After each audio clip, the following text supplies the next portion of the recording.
Next week में जो भी न्यूज़ हैं उनको हम थोड़ा सा एनालाइज़ कर लेते हैं कि क्या न्यूज़ आ रही हैं और उनके क्या इम्पेक्ट्स होंगे। फंडामेंटल इफ़ेक्ट्स जो होते हैं ना ट्रेडिंग पे, वो बहुत ज़्यादा इम्पेक्ट करते हैं, क्योंकि दो ही मेन चीज़ें हैं जो मार्केट को मूव करवा रही होती हैं। या उन पे फंडामेंटल इफ़ेक्ट्स होते हैं या फिर टेक्निकल। कुछ लोग तो इवन कि टेक्निकल ही ट्रेड करते हैं और कुछ फंडामेंटल। ये कुछ न्यूज़ जो हैं उनको मैं मार्क कर रहा हूँ, ये इम्पॉर्टेंट है नेक्स्ट वीक में। जिस तरह ये जीबीपी की न्यूज़ थी और यूएसडी की जो है, ये इसमें सीपीआई भी है। तो यहाँ पे जो इन्होंने फॉरकास्ट दी हुई है, ये वीकनेस शो कर रही है यूएसडी की, लेकिन ये जब डाटा आता है तो उस टाइम ही कंफर्म होता है कि क्या होगा सिनेरियो। बाकी ये CNY, इस पे कोई ख़ास ट्रेड नहीं होती। जीबीपी की जो ट्रेड हैं और यूएसडी की नेक्स्ट जो डाटा है ना नेक्स्ट वीक में, वो ज़्यादातर पाउंड और डॉलर का ही है, अमेरिकन डॉलर का। तो आपने इसी को ही मद्देनज़र रखना है। इसमें आप देखें कि जो डॉलर है उसका 2 दफ़ा सीपीआई है और इसके बाद एम्पायर स्टेट मैन्युफैक्चरिंग इंडेक्स है। ये इंपॉर्टेंट न्यूज़ है। यहाँ पे तो डॉलर की जो मूवमेंट है वो होगी थोड़ी सी। इन्होंने इवन के बताया हुआ जो फॉरकास्ट है उसके हिसाब से तो कम है डाटा, तो डॉलर के इम्पैक्ट जो है इस पर लो का पड़ेगा, यानी कि डॉलर वीक होने के चांसेस हैं। डॉलर वैसे बहुत ज़्यादा स्ट्रॉन्ग हो चुका हुआ है। अब उसका अगर इंडेक्स देखें तो बहरहाल नेक्स्ट वीक जो है ना वो मैं आपको अपडेट करता रहूँगा। इसके बाद ऑस्ट्रेलियन डॉलर की न्यूज़ है थर्सडे को। ये एम्प्लॉयमेंट इनका चेंजेस हैं, अनएम्प्लॉयमेंट ट्रेंड और एम्प्लॉयमेंट चेंजेस हैं। ये इंपॉर्टेंट डाटा होता है किसी भी कंट्री के लिए, तो ये है। इसके बाद फिर पाउंड का है रिटेल सेल्स में और यूरो का है। ये माइनर से हैं, हाई इम्पैक्ट न्यूज़ नहीं है। तो ये कुछ डाटा था जो हमने डिस्कस किया। इसके फॉरकास्ट भी है और जो प्रीवियस डाटा था एक्चुअल जब आएगा तो वो भी कंफर्म हो जाएगा। टाइम टू टाइम मैं अपडेट करता रहता हूँ न्यूज़ के बारे में, भी आप फॉलो करते रहें। तो अभी हम चलते हैं नेक्स्ट वीक के जो मूवमेंट हैं गोल्ड की और अदर पेयर्स की, उनको थोड़ा सा हम एनालाइज़ कर लेते हैं। जैसे कि मैं कई बार आपसे डिस्कस कर चुका हूँ कि सपोर्ट और रेजिस्टेंस जो है ना वो की वर्ड्स होते हैं। ऐसा समझेंगे कि जो लेवल्स हैं हमारे, उनको ड्रा करना ज़रूरी है कि आपकी जो नेक्स्ट मोमेंट है आप उसी से ही आइडिया लगा पाएंगे कि मार्केट कहाँ जाए। गोल्ड की सपोर्ट और रेजिस्टेंस के जो लेवल थे वो मैंने कर दिए हैं, मेंशन कर दिए हैं। इसके बाद जो प्रीवियस मोमेंट थी उसको मद्देनज़र रखते हुए हमने देखा कि गोल्ड का एक डिसेंडिंग चैनल था डेली टाइम फ्रेम के अंदर। उसी डिसेंडिंग जो चैनल था उसी को मद्देनज़र रखते हुए हम प्रीवियस हमारी जो मूवमेंट होगी उसको मद्देनज़र रखते हुए हमारी जो आने वाली मूव होगी हम उसी को एनालाइज़ करेंगे।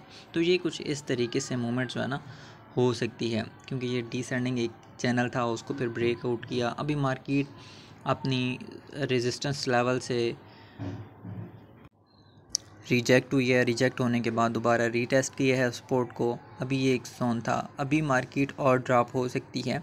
जो इसकी एक ट्रेंड लाइन बन रही थी डिसेंडिंग चैनल की, वहाँ तक इसने ड्रॉप होना है मार्केट ने, और हमारी इस तरह से कुछ ट्रेड बनेगी। यहाँ से हमने एंट्री लेनी है यहाँ पे, और इसका एक छोटा सा स्टॉप लॉस रखना है। और इसकी जो टीपी होगा वो इसका जो हाईएस्ट पॉइंट है वहाँ पे ही होगा। ये 2019 के आलमोस्ट करीब है। तो ये 2-3 टीपी बन रहे हैं जो ऊपर रेजिस्टेंस पॉइंट मैंने ड्रा किए हुए हैं वो वाले।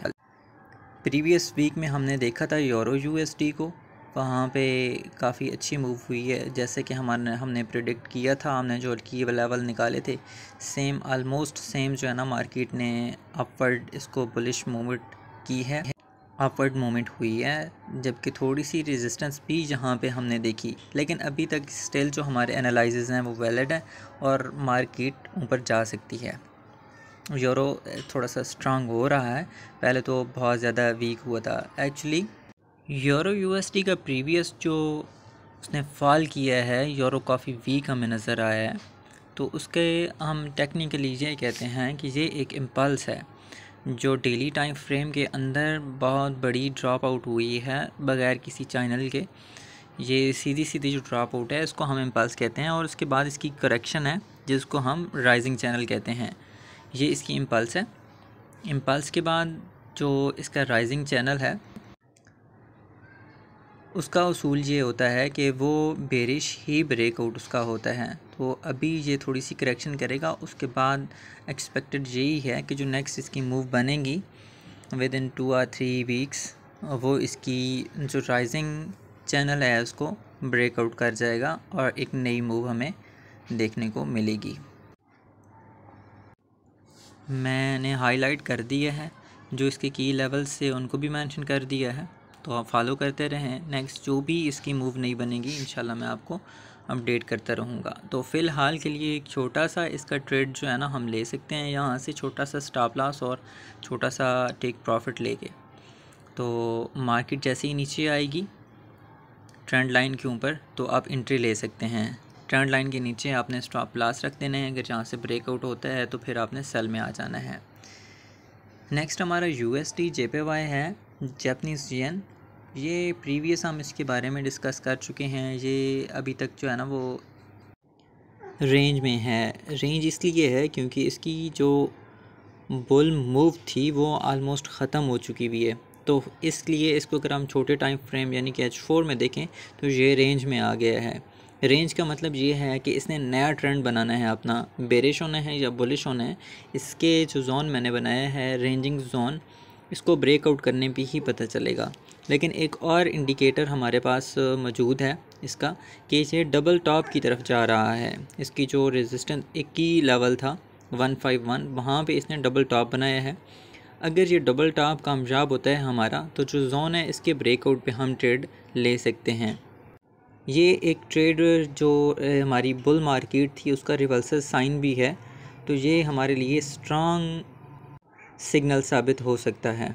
इसको हमने फॉलो करना है, लेकिन इसके लिए हमें वेट करने पड़ेगा जब तक ये जो इसकी रेंजिंग जोन है इसको ये ब्रेक नहीं करता, तब तक हमारी ट्रेड नहीं बनती सेल की। GBP USD है, इसको हम थोड़ा सा देख लेते हैं। प्रीवियस भी हमने इसको एनालाइज़ किया हुआ था, ये भी यूरो USD की तरह ही है। एक इसने लंबा ड्रॉप आउट लिया था जहाँ से इम्पल्स क्रिएट की थी और अभी इसने करेक्शन स्टार्ट की हुई है।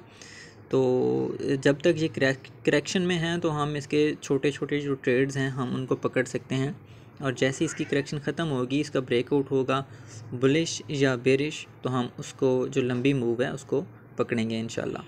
बेसिकली मार्केट के तीन ही पैटर्न होते हैं, या वो रेंज होती है या बेरिश होती है या बुलिश होती है। तो आपने तब ही मार्केट में एंटर होना है जब आपको ट्रेंड क्लियर हो जाए। अभी इसका जो बेरिश ट्रेंड था वो ख़त्म हुआ, यहाँ से इसकी करेक्शन हो रही है, यानी कि इसको हम रेंज बोल सकते हैं। ये रेंज जैसे ही ख़त्म होगी तो हमें एक नया ट्रेड आइडिया मिलेगा और अच्छा सिग्नल जहाँ पे हमें मिलेगा। इस चैनल को अगर अपवर्ड ब्रेक करती है तो हमने बाय में चला जाना है, अगर इसे बेरिश ट्रेंड लाइन को ब्रेकआउट करती है तो हमने सेल में आ जाना है। USD CHF में भी कुछ जो एक्यूरेट सिग्नल होता है वो फ़िलहाल नज़र नहीं आ रहा। बहरहाल हम इसको सपोर्ट एंड रेजिस्टेंस और ट्रेंड लाइन की मदद से थोड़ा सा देख लेते हैं। हमेशा ये बात याद रखनी है कि सपोर्ट और रेजिस्टेंस जो है उसके बगैर आप एनालाइज नहीं कर सकते। ट्रेंड लाइन हमने एक लगाई और हमें पता चला कि ट्रेंड लाइन ही इसकी बेसिकली जो सपोर्ट है वो फ़िलहाल ट्रेंड लाइन पे ही है। तो ये आमतौर पर इसको बोटल नेक कहा जाता है, इसमें स्टक हो गई है मार्केट। इसके ब्रेकआउट पे ही हम इसको बाय या फिर सेल करेंगे, लेकिन एक्सपेक्टेड यही है कि लंबी रेंज है और बुल में है मार्केट, थोड़ी सी करेक्शन हुई है जहाँ पे, तो बुल में ब्रेकआउट होगा। ऑस्ट्रेलियन डॉलर है, तो ये भी आलमोस्ट रेंजिंग मार्केट है। ज़्यादातर जो ऑस्ट्रेलियन डॉलर है रेंज में रहता है, थोड़ी बहुत इसकी मूवमेंट जो हमें लॉन्ग टर्म के लिए नज़र आती है। वैसे शॉर्ट टर्म के लिए, स्कैल्पिंग के लिए इसके बहुत अच्छे चांसेस होते हैं। जो मार्केट जब रेंज में होती है उसको आप स्कैल्प कर सकते हैं, बहुत ही अच्छी अपॉर्चुनिटी होती है। आप उसका एक जोन क्रिएट करें, सपोर्ट एंड रेजिस्टेंस, उसी में उसको बाय सेल करते रहें। आप शॉर्ट ट्रेड उसमें से लेते रहें, प्रॉफिट निकाल के बुक करके आप साइड पे हो जाएं। शॉर्ट ट्रेड के लिए बहुत ही यूज़फुल हैं ये पैटर्न। उसके बाद हमारे पास है USD CAD, बहुत ही ज़बरदस्त पेयर है और बहुत ही अच्छी मूव इस टाइम इसकी बनी हुई है। काफ़ी ट्रेड्स यहाँ से मिल चुकी हैं और नेक्स्ट भी मिलने वाली हैं। चैनल में मूव कर रहा है, फुल बुलिश है मार्केट। आपने जब भी इसमें अपॉर्चुनिटी ढूंढनी है आपने वेट करना है। ट्रेड के लिए हमेशा वेट करना सीखें कि जब आपके लेवल पे मार्केट आती है तो आप वहाँ से अपॉर्चुनिटी को अवेल करें और ट्रेड लें। तो इस चैनल को मद्देनज़र रखते हुए आपने जो इसकी सपोर्ट बन रही है ट्रेंड लाइन की, सपोर्टिव ट्रेंड लाइन है, उससे आपने जब भी वहाँ पे मार्केट आती है तो इसको आपने बाय कर लेना है। इस तरह की इसकी नेक्स्ट मूवी बनती रहेगी। जब तक ये जो इसकी सपोर्टिव ट्रेंड लाइन है ब्रेकआउट नहीं होती तब तक आपने बाय में रहना है। जैसे ही ब्रेकआउट होती है फिर आपने अपना माइंड चेंज कर लेना है।